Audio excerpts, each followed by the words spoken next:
Pasca penetapan daftar calon tetap DCT anggota legislatif pemilu 2024 oleh KPU pada 3 November 2023 lalu, sejumlah daerah melakukan penertiban alat peraga kampanye APK lantaran belum memasuki masa kampanye.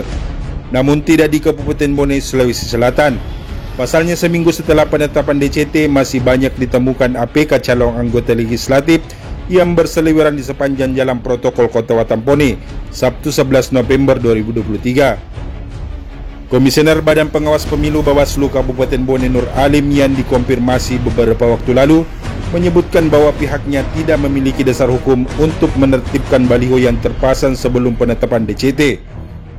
Ia juga mengatakan baliho yang terpasang sebelum penetapan DCT bukan termasuk alat peraga kampanye, melainkan disebut sebagai alat peraga sosialisasi. Kami kemarin rapat koordinasi dengan Kesbanpol. Di situ ada dihadiri Satpol PP. Sebenarnya belum terlalu mendalam pembahasannya terkait dengan itu karena masih penetapan yang dibahas itu adalah zona penetapan alat peraga kampanye nanti di tanggal 28. Terkait dengan apa yang beredar ini, kami belum menyebut dia sebagai APK, Pak. Itu adalah alat peraga sosialisasi sebutannya kami.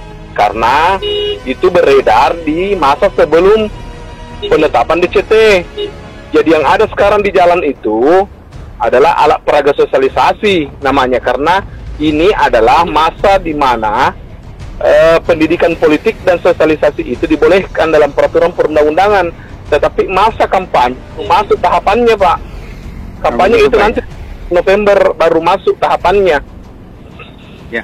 Artinya kami cuma berkaca di daerah lain, kan daerah lain juga seperti itu, Pak. Setelah penetapan DCT, alat peraga yang terlanjur terpasang itu ditertibkan. Makanya kami konfirmasi bagaimana dengan Bone. Betul, Pak.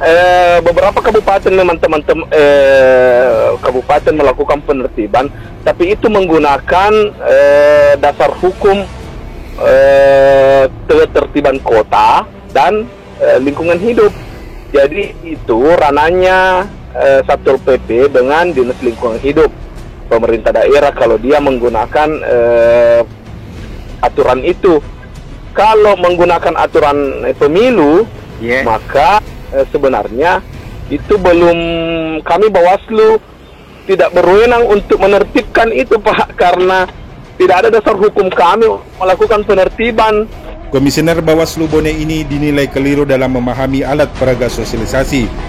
Pasalnya Bawaslu RI telah mengeluarkan imbauan ke partai politik bahwa alat peraga sosialisasi dilarang memuat unsur ajakan untuk memilih seperti coblos nomor urut, menampilkan simbol atau gambar paku, dan materi muatan lain yang memuat unsur ajakan untuk memilih seperti kalimat mohon dukungannya. Sementara dari pantauan, baliho caleg yang banyak terpasang di Kota Watampone ini banyak memuat unsur ajakan yang dilarang Bawaslu Republik Indonesia. Dari Bone, Sulawesi Selatan, Idul Abdullah melaporkan.